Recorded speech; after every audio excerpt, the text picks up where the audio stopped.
हासिलपुर से हमारे city reporter Mudassir Hussain Abbasi की रिपोर्ट के मुताबिक वफाकी वजीर हाउसिंग एंड वर्क्स मियां रियाज हुसैन पीरजादा का यूटिलिटी स्टोर, मिनी मार्केट, इमाम बारगाह रोड, बिहाड़ी का खुसूसी दौरा और वजीर आजम रमजान रिलीफ पैकेज का खुसूसी जायजा लिया। अशिया की क्वालिटी और कीमतों पर इत्मीनान का इजहार किया। मीडिया से गुफ्तगू करते हुए कहा कि वफाकी हुकूमत ने यूटिलिटी स्टोर्स कॉरपोरेशन के जरिए वजीर आजम रमजान रिलीफ पैकेज के लिए 12.5 अरब रुपए की तारीखी सब्सिडी फ्राहम की है।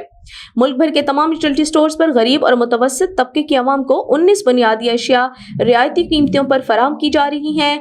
BISP में PMT 60 या उससे कम के रजिस्टर्ड तकरीबन 4 करोड़ खानदान उससे मुस्तफीद हो सकेंगे।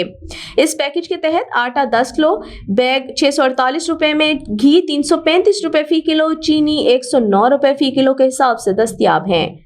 चावल, दालें और कुकिंग ऑयल पर 25 रुपए, बेसन और खजूर पर 50 रुपए फी किलो, चाय पर 100 रुपए फी किलो, जबकि दूध और लाल शरबत पर 30 रुपए रियायत दी जा रही है। इसके अलावा आम सारिफीन के लिए भी सैकड़ों अशिया पर खुसूसी राय दी जा रही है। यूटिलिटी स्टोर्स कॉरपोरेशन के इंतजामिया और वर्कर्स पूरी तनदही से दिन रात मेहनत करके रमजान पैकेज के समरात को आवाम तक कामयाबी से पहुंचाने के लिए सरगर्म अमल हैं। मुल्क के तमाम यूटिलिटी स्टोर्स पर वाफर मिकदार में फराहमी को यकीनी बनाया गया है। किसी भी चीज की कोई कमी नहीं है।